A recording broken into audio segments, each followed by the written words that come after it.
Welcome back to the Shoot Like a Girl podcast. In today's episode, we talked to Emily Tincher from Vassar College.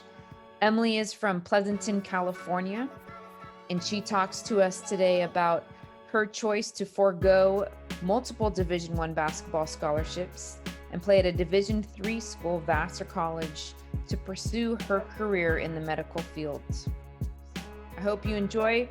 Remember to subscribe, like, and share, and check out all of our Shoot Like a Girl merchandise at courtsidewithjules.com.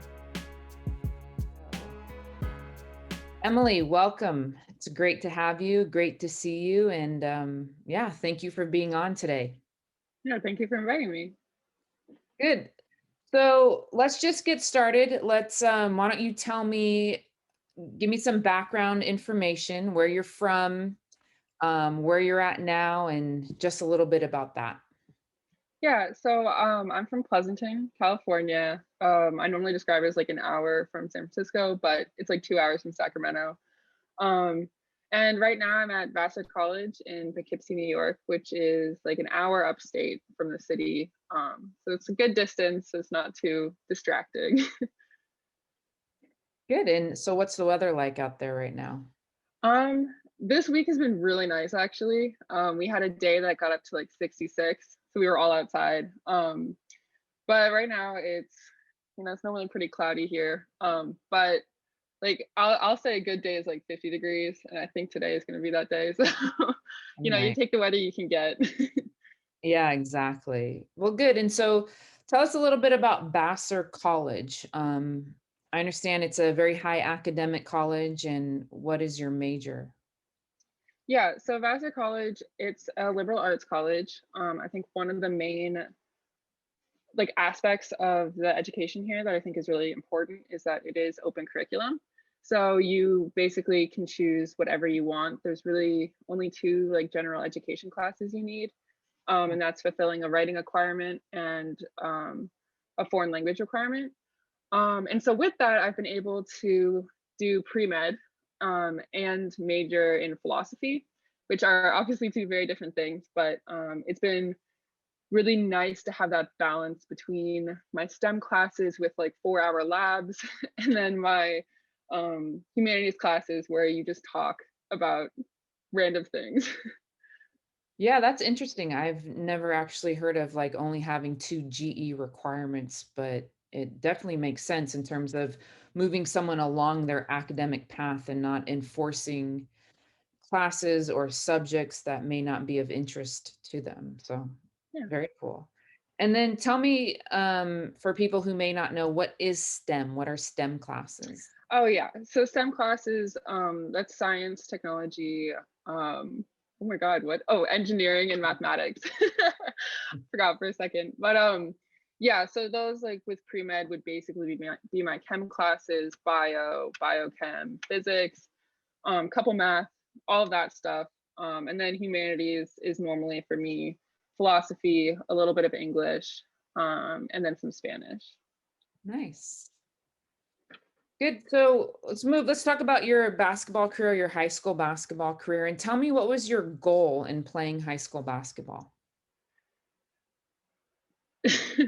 My goal in playing high school basketball was definitely to go D1. I think, you know, you don't realize like what college looks like until your junior year of high school. So up until that point, you're thinking like D1 is the only way to go. There's no use in playing college basketball if you're not D1. That kind of mindset and mentality. But it having that pressure in high school kind of wore me out a little bit. Like I definitely had some burnout sophomore year of high school and just thinking of it as more of a job. And so it was definitely difficult in the last couple years of high school to get back to the point where I wanted to play D1 college again. But I got there and then made a decision to not play D1. Hey, at least you had the option. Right. But yeah, you make some very interesting points. I think, and I agree with you in terms of where we're at kind of in the basketball world. It's kind of like this D1 or bust mentality. A player or a child fails to the extent that they don't get that offer. And it's an interesting thing to topic to look at, especially from like an exterior standpoint of it not being my child and where it comes from. Because there's a lot of times I'll ask a player, why do you want to play Division 1 basketball? Because um, it can act like a job, and a lot of I swear to you, at least 50% of the time, it's like, I don't know. Then you go, huh, okay. So that's a tough commitment to make if you're not sure, if you don't have that driving purpose as to why you want to do that, how it's going to enhance or better your life now and in the future. And you can get that burnout you mentioned about. And tell me a little bit what that felt like, what it looked like, and how that affected you. Yeah. Basically, up until like the point where I got burned out, basketball was definitely an escape for me, something that was really helpful, especially because I was so academically focused. It was great to have something to do outside of my head a little bit and a little more Yeah. like physical. Yeah. Um, and once once I kind of started treating it like a job, it wasn't the same amount of fun. It became more of a stressor in my life, and it I didn't have a place elsewhere that I could have like that I could relax. I don't know. So it was basically taking up my time. Like I had my academic time was already taken up. Then basketball became a stressor, and I didn't have any other time in my day for something that didn't stress me out. Right. So generally, it at the time I think it even hurt my academics a little. Not too much because I did get here, but it definitely um, hurt everything a little bit, and I wasn't playing my best. So it's seemingly no point. Yeah. I think some of the times we forget that it's a game, right? Yeah. And having stepped back from being a college coach, I've had that opportunity to kind of reevaluate and look at it. And that's one of the reasons why I was like, okay, I need to step away for a second or a minute, however long you want to call it, and go, this is a game, and whether Yeah. we put our own pressure on ourselves or we get external pressures to win, win, win, win, win, um, it becomes unfun. And I think being able to be in a situation where, I'm not saying people shouldn't be competitive. And obviously in any sport, there's going to be a winner and a loser, right? But I think we teeter on too much of you win or you lose rather than great. It was a competitive game and, someone scored more points than the other. Did both teams give their best effort, and did they enjoy the process? Did they enjoy the game? Right. And it's been very interesting for me to kind of step away and go, yeah, it is a game, and, some coaches are making a living in a very good living at coaching this game, but it is a game and it is about that student athlete. So, um, those are some great points. And I think it's good for people to hear, especially kids in high school or players in high school, that this isn't an uncommon feeling and that there is a way out and that there is a solution. And with that, let me ask you, was the pressure you talked about, was it internal, like from yourself, or was it external from parents, coaches, or was it a combination of both? I would say it was mostly internal. I am definitely a perfectionist, Yeah, and I am my harshest critic. And so I like kind of at that time in my life was of the mindset that if I'm not doing something perfectly, I shouldn't be doing it at all. And basketball is a game of mistakes. yeah, Whichever team makes the least amount of mistakes wins. So it was I mean, I have that perspective now, but I definitely did not at the time. sure. And so that was tough. And I did have some external pressure. I mean, being in high school and being one of the stronger players on the team, you do have to perform well more frequently. And Right. if you don't play well, it's it kind of is on you, which is unfortunate, but that is the role you are given if you're better.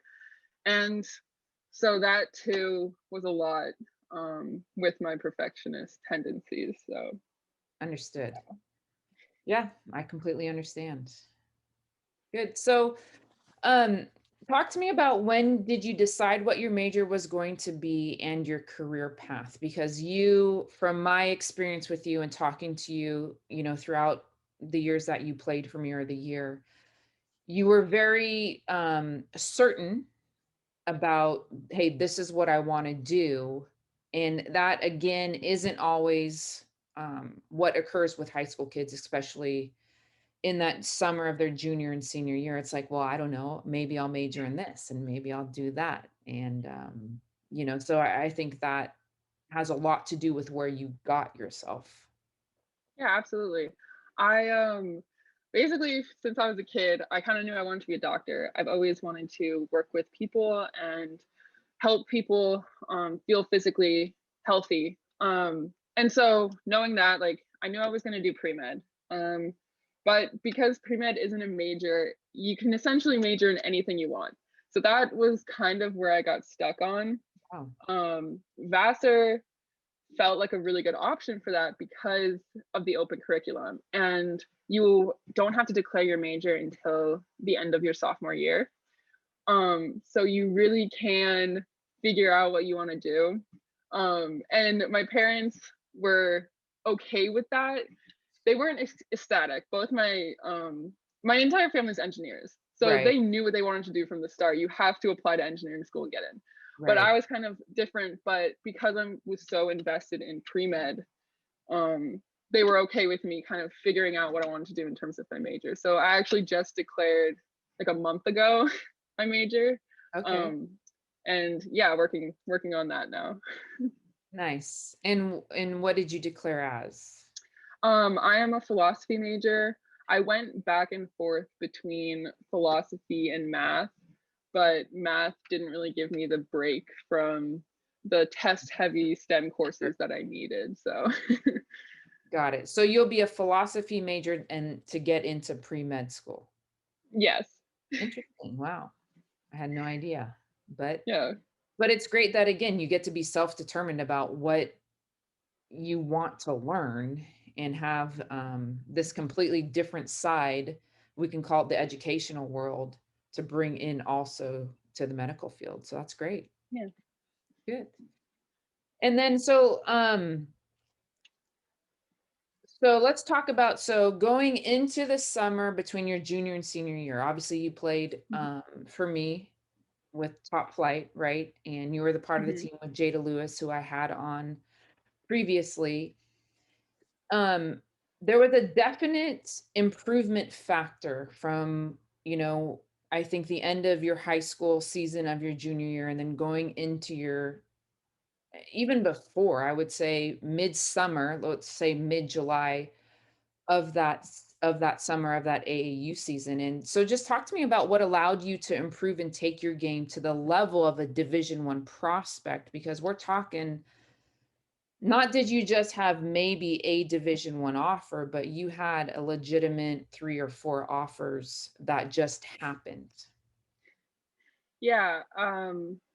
I think the thing about basketball for me that is the reason why I'm so successful is because it is such a mental game sometimes.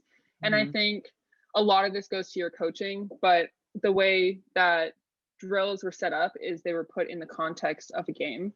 You know why you were doing what you're doing, and you're not just doing it. And I think that's where your coaching maybe differed from my coaches in high school, where it was like, we're practicing layups to practice layups. It's like, well, Right. that's not why you do a layup in a game. You don't do a layup in a game just because you want to do a layup.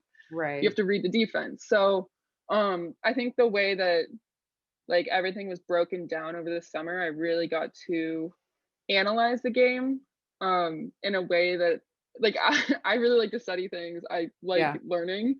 same. So I think I that really worked for me and just increasing my basketball IQ.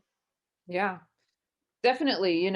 When you said analyze the game, that's one of my favorite parts to coaching, was being able to look at the analytics, look at the stats, go through the film and go, okay, so where is this happening? Why is this happening?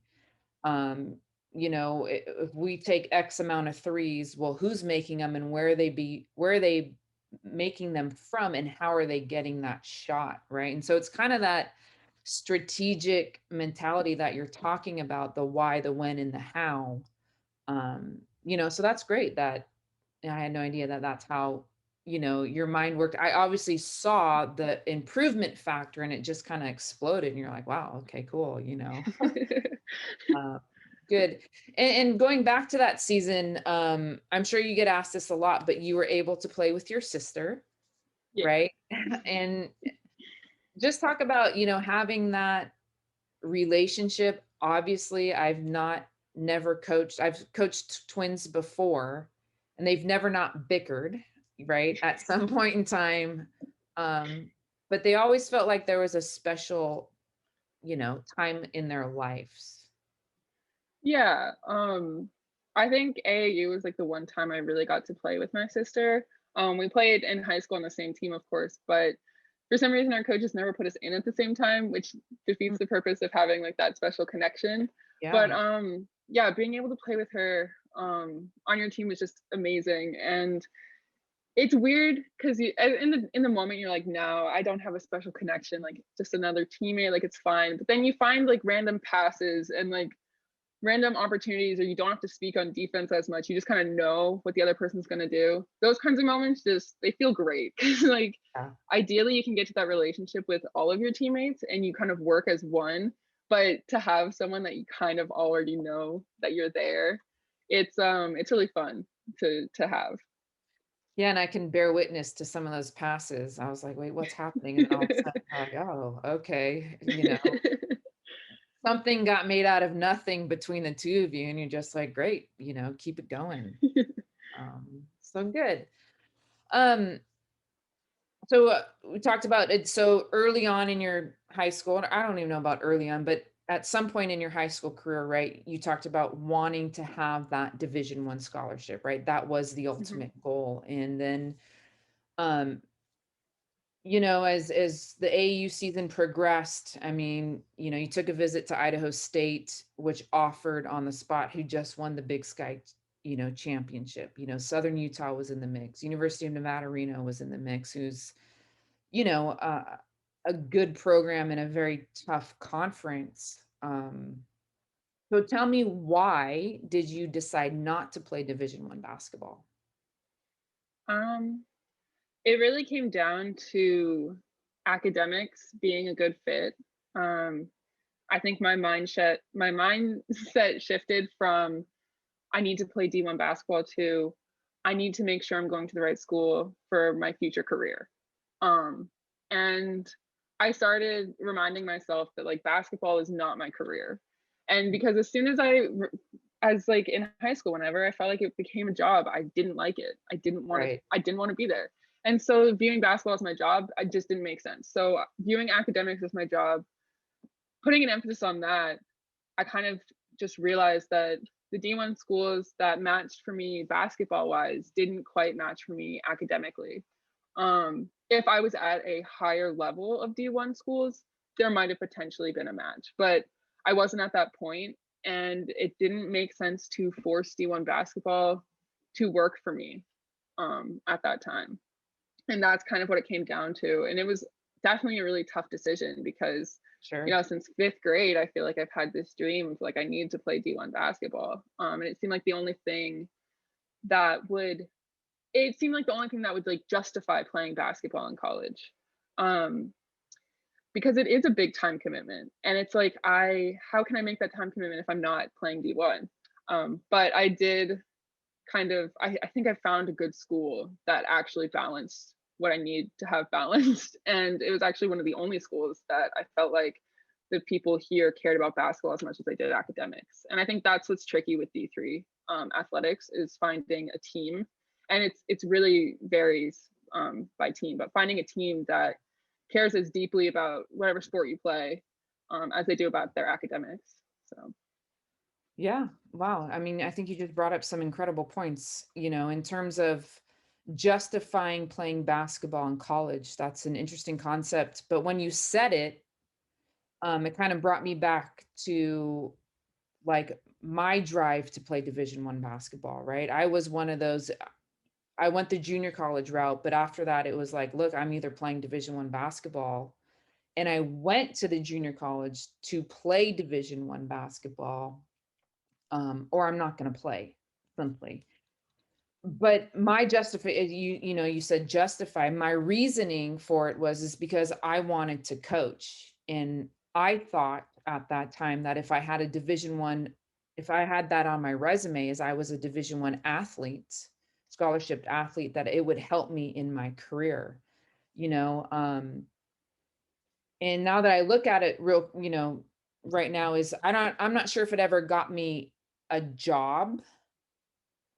It may have, but it definitely helped me in the recruiting process, and it definitely helped me in the skill development area, having that knowledge and understanding of what skills are actually needed to play at that level, and relating with individuals who wanted to play at the 4-year level. Hey, look, I've done it, and I've done it at the Division I level. You know, so that's an interesting way to put it, but I think it's very valid, especially with young women coming out of high school, of like, you know, on that brink of, well, academics are important to me, but I do really love playing, you know. And I would agree with you in terms of finding that right fit at the Division III level, of where the academics is a fit, and Division IIIs are known to be higher academic schools, but having those teammates and having that coach and that program that puts just as much time and energy to justify it in the basketball world as they do in the academic world. So that's great. I mean, gosh, you really did your research, and seems like you made an incredible decision for your future. So well done with that. Thank you. I do feel like I got a little lucky finding Vassar because um, finding all these D3 schools, I actually had to reach out to them. Right. Um, so that was a whole process. And the coach who actually recruited me is now at another school coaching, but I was the one that initially reached out to her, and she did only see one game. From the time we were in Chicago and we had like 7 people, maybe. Yeah. that, that was an interesting tournament. Yeah. But she saw the game, and I guess I played well enough, and she like within 2 days, I think, like offered me a visit and was like, "We really want to see you here," that kind of thing. So I feel like sometimes it is luck, but it is good with D3 schools. You can reach out, and for the most part, they will be interested. Right. Yeah, we had 7, and there was not a lack of playing time for anybody at that point in time. No. And we won our bracket. So it was, you know, right. That was a fun trip. That was a fun tournament. It So, was. but yeah, great points. And then talk to me about what academics are like compared to high school. Yeah. The academics here, a lot of it's self-driven, especially with Zoom right now. But even last year, you're given large assignments and you're just kind of expected to turn it in at a certain point. And it's really up to you to delegate your time throughout the day to making sure you're getting what you need done, and so that you're not falling behind whatever self-made deadlines you have to get your work done in time. And so that can definitely be tricky because you're not going to classes every day. Um, so and then again, keeping your motivation over the weekend, I've actually found to be the trickiest thing, especially if you don't have classes on Fridays, because you still need to do homework on Fridays in order to not be incredibly bogged down on Sundays. Right. um, and especially when we had a season, like we would play Friday, Saturday, sometimes we'd be on away trips, and if you had an essay due Saturday night at 11:59 p.m., you can't mess around all day Friday and Saturday and still Right. think that you're going to get a good grade on the paper. So it's different, but really it's all about time management, and it's definitely a learning curve, but everyone figures it out eventually. Good. Yeah. Deadlines are deadlines at that level, you know. College professors are not ones known to kind of bend those things for people. So Yeah. definitely a difference in that. And then, so what are the practices and workouts like compared to high school? So I feel like at least compared to my high school, the practices here are a little more skills oriented towards the beginning. But then in the later parts of the practice, the coach is not going to nitpick the little things that they worked on in the beginning part of the practice. They expect that you are aware of what the little things you're doing wrong and that you kind of fix them yourself. And if they tell you once to fix something, you really have to do it. And if they're telling you, it just means you already weren't aware of an issue that existed. The practices also are just, they're pretty serious, but you can still have fun. It's been difficult finding that balance, but I think my team takes everything very seriously. So it's just, I think it's just treating every practice like it is, it's an important thing, and you can't just say like, oh, this practice, like I've had a busy week, it's been stressful, like I'm just gonna go in and have some fun and just shoot the ball. Like it's not that kind of thing. Right. um but it's been good. Again, it's a transition from high school because everyone's at a higher level, and you were probably the best person in your high school team, and now you come here and everyone's good. But Right. it is fun. It's, yeah, getting to work on the little things. I actually really enjoy it. Yeah. So it's been a good time. Good. Yeah. I think you make a great point in terms of that relates to futures, especially in high caliber jobs or running your own business and things of that nature, where having walking into a practice, maybe having a long week, having a stressful week, you just took a test, you're like, the last thing I want to do is freaking run around, go to basketball practice, right? But in high caliber jobs and running your own business, it's like you don't if you want to keep those things, obviously it's everyone's choice to do as they please. It's like you have to show up. You have to do the work. You don't really get um when it's time to show up, you don't really get to choose, right? Obviously, you have your days off and one should have their leisure time and enjoy life. But I think that's an incredible tool that you can take and others can take for their future is like every day I got to give my best. Every day I show up to whatever it is I'm doing. One, I need to enjoy it. I need to find how I can enjoy it. And I need to actually give my best and not, be in this kind of wishy-washy, well, I don't feel great today type of a thing. So that's a great point. And so talk to me about like what a typical day is for you. Okay, so if we were to have a season, we'd have practice every day for 2 hours, normally in the evenings after our classes. Um, our coach normally works around that, which is really cool. Um, and then we would have games Tuesday, Friday, Saturday. But because we don't have that, it's basically I still start my day fairly early. I have an 8:30 class, which is not super fun, and actually the earliest possible class you could have at Vassar because they all start at 9 Oh, except wow. for this one class. That's kind of um nice. so I've got some early classes. Is normally how I start my day.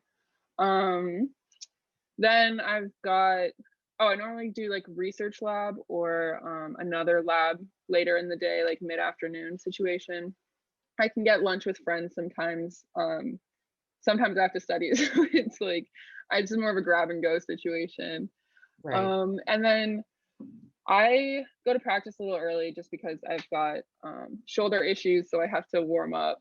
Kind of got like old joints, which sucks as a sophomore in college. Right. But that's okay.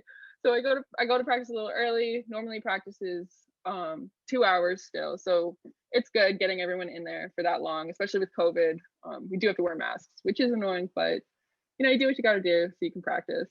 Right. um After, I normally have work in the training room. I work with the athletic trainers. It's like 8 hours a week, so it's not too much time. But so I'll normally be there for 2 hours after. And then in the evening, I'm basically just getting locked in with homework and any other Zoom meetings I have and just preparing myself for the next day. It doesn't seem like a whole lot of individual events, but by the end of the week, it is exhausting. And sometimes there's days where there's not a lot of breaks in between things. Right. So I'm trying to make sure I schedule time to like breathe in between things. I'm getting a little better, but Good. yeah, it does start pretty early, Yeah, which has not been fun. I understand.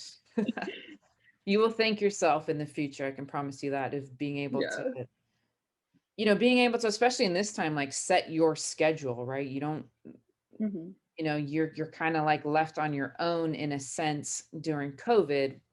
But being able to set your schedule, ensure that you're doing what you need to do and doing it to a high standard, because that is the level of academics that you are at. And with that, talk to me about what academic standards or scores or whatnot do you have to have in order to get into Vassar?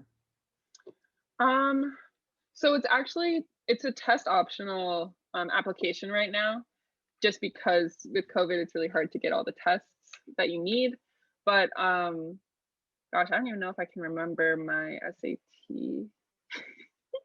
It was probably, I think it was a 1560, and my ACT was a 32 or 33. So it's definitely like high level if you're using that to figure out what you're doing and figure out how you stand.